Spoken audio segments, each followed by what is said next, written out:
All right, so absolute value is the distance of a number from 0. You guys learned about that in Algebra 1. Because it is defined as distance, absolute value must always be positive. So if I say I'm going to drive to Columbia, that's 90 miles. Just because I'm going to the west, is that negative miles from here? No, it's just positive miles the other way. The distance is always positive. Okay. So here we have a few examples. I gave you a room for a couple examples there. So absolute value of 3.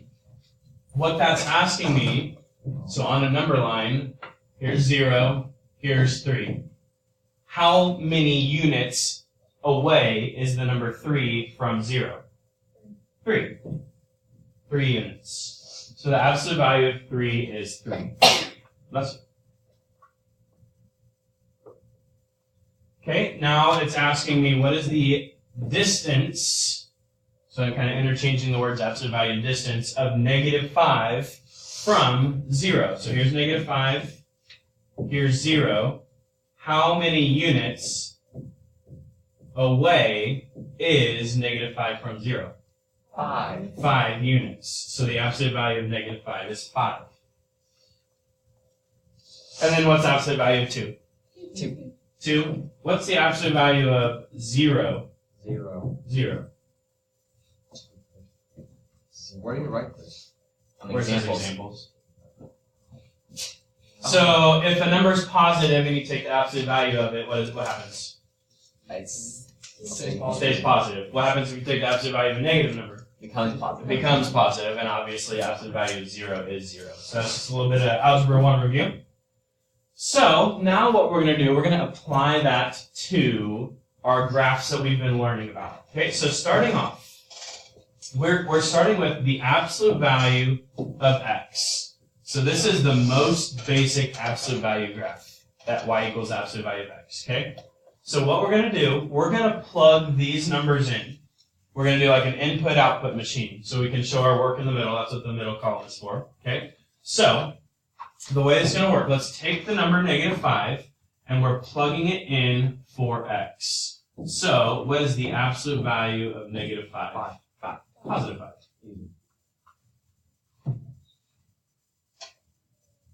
Now that's a point, right? That's the point, negative 5, 5. So if I wrote it out, the point negative 5, 5 looks like this.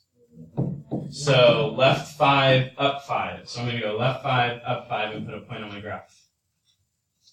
Input, output, x, y.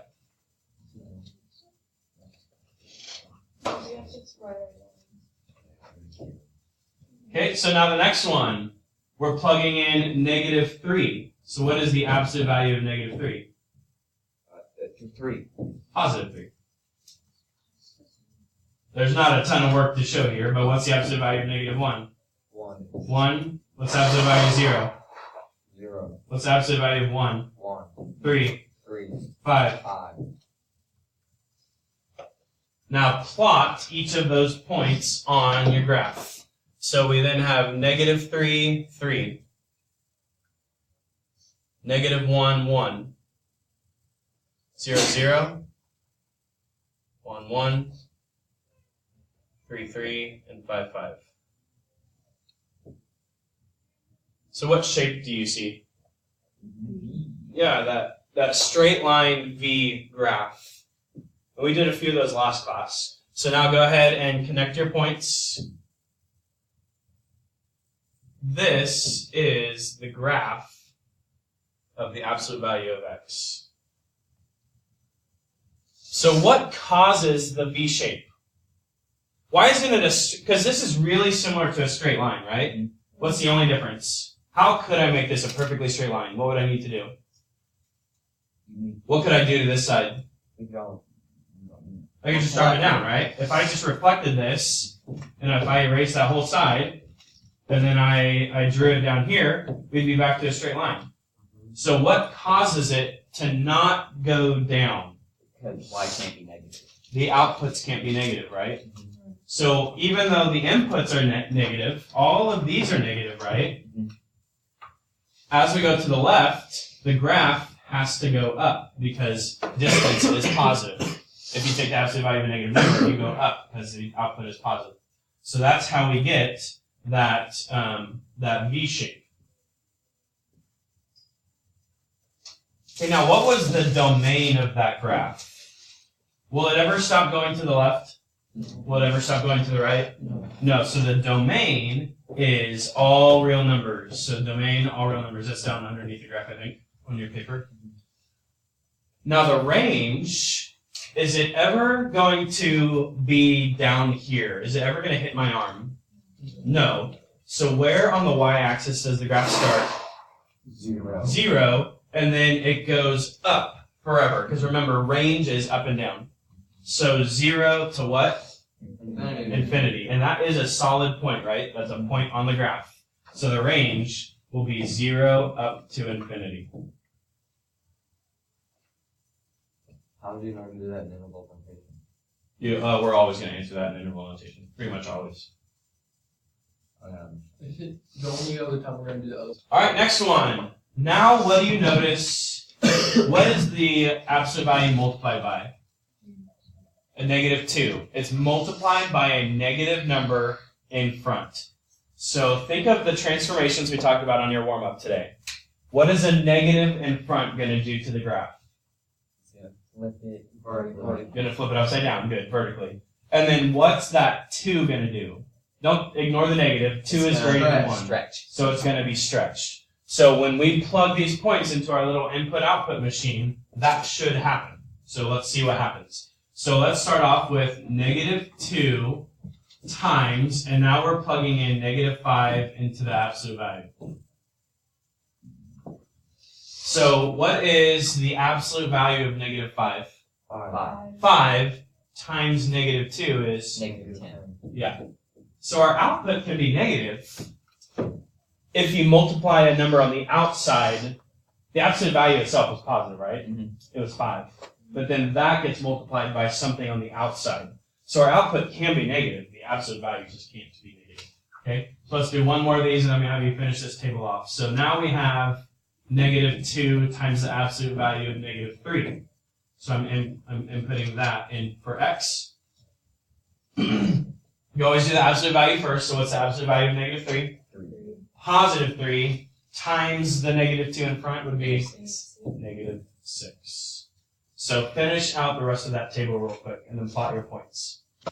So there's the rest of the table. Now I'm going to plot the points. So there is your absolute value graph. Was it reflected upside down? Mm-hmm. Yes. Is it stretched? How much was it stretched by? 2, right? So can you see how it goes down 2 over 1, Mm-hmm. down 2 over 1, like slope? Mm-hmm. So you can see it is stretched by 2. If it was normal, it would be over 1, down 1, over 1, down 1, right? So you can see that would be a little bit more wide. So it was stretched skinnier. So all those transformations we talked about at the beginning of class applied, okay? So transformations, 2 things happened. One of them is it was reflected. It was reflected vertically, you can just abbreviate. And it was also stretched. So transformations means all the things that happen to the graph. Up, down, left, right, stretch, compress, reflections. Well, we don't have to explain why. Okay, what would the domain be? All real numbers again. That's always going to happen for absolute value. It's always going to go left and right forever. Now the range is a little bit different this time because it's upside down. So will it hit my arm down here this time underneath? Yeah, but it's not going to hit it up here. So think of it as negative infinity up to 0. So this time negative infinity is going to be on the left. Negative infinity up to 0 bracket. And then I and t, that's asking us what's the intercepts. So where does it cross the x-axis? 0. Where does it cross the y-axis or touch? 0. So that's not a bit. We'll get more to that later, but. All right, so go ahead and plug in the x values on the left into the value of x. Get your outputs, graph, transformations, and then I also want you to do domain and range. So go ahead, when you're done, go ahead and give me the domain and the range. So there's our final answer. We plugged in one extra value of -2. We found out the output was 4. That gave us our vertex. Now, what is the domain always going to be? 3 points? All real numbers. All real numbers. Now, the range changes this time because it went up a little bit. It's not at 0 anymore. So where does this graph start on the y-axis? 4. 4, and then it goes up forever. So we'll say bracket 4 to infinity. Yeah. How do you know? Transformations that happened. What did the 3 in front do? You can now see that it goes up 3 over 1, up 3 over 1, like slope of a line, right? So stretch. So I like to say it was stretched by 3, or stretched by a factor of 3. What else happened to the graph? Which Way to the left. left? How far? 2. Left 2, and then it went up 4. Those are the transformations. Where did it move? So if you notice, I'm going to go back to the very beginning. We're going to ignore all of this. And let's just go back to here, our warm-up today. A +2 inside of the function. So whether it be parentheses or absolute values or a square root, what is that h? We call it h. What does the h value do?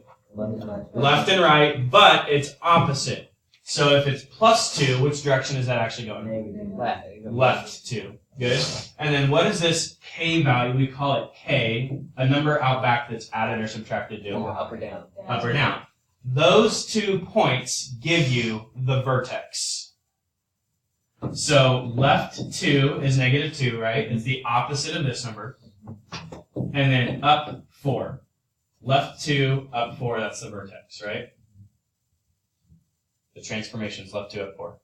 And then what does the 3 in front tell me? It's 3 over 1. The slope, basically, because it's a straight line, is 3 over 1. 3 over 1. It's stretched by 3. So from the vertex, you go up 3 over 1, up 3 over 1. And now you have all the points you could ever ask for.